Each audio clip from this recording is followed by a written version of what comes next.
Good to have you with us. So as many of you know, I was the state representative for District 90 for the last 8 years, and I was terming out in that position because in the state of Florida, we have term limits. And I was at the end of my 8 years, and then there was an opening for the Senate seat because of the Me Too movement. And I ran and I was elected in a special election, so now I am your state senator. So I'm very happy. Thank you. Thanks. So I wanted to, since this is pretty, we'll follow kind of the same procedure that we usually follow, and that's that I wanted to give you a little update of what happened when we just had session. We had early session this year. Whenever there's an election year, we do session in January and February.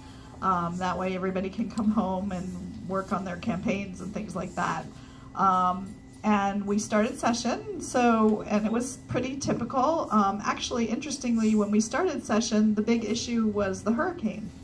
If you remember, the hurricane hit from the Keys to the Panhandle. And it was a real true, wake-up call for the state of Florida, because to have a hurricane that hit that large of an area, we were not prepared. If you remember the evacuation, people were waiting in line. So we did form a special committee, and the committee looked into some of the issues. They did do some bills about it, but because of circumstances, things didn't end up getting, that issue kind of got swept a little bit away to the side. And I'll discuss the circumstances, which I'm sure you all are unfortunately intimately familiar with. But I like to do a little thing about my favorite bills. My favorite bill this session that passed was one where we actually raised the marriage age in the state of Florida.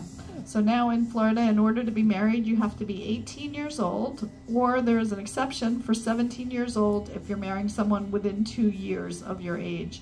And we did it because there were, unfortunately, children who were being coerced into getting married, unfortunately, in some really bad situations, having to marry their rapist or someone who might have impregnated them. Their families were putting them in that situation. So I'm very happy to see that we did pass this. And we're one of the few states that actually have passed this law, and there's a nationwide movement to have raised the marriage age state in America to 18.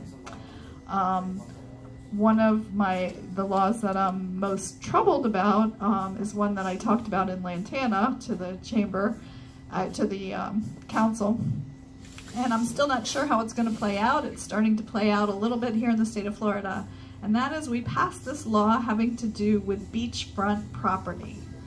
And what the law says is it changes the ability of a homeowner to be able to, if they live on the beach, to say whether or not people can access their property. I mean, in the past, it was always thought that beachfront property is for all the people in Florida.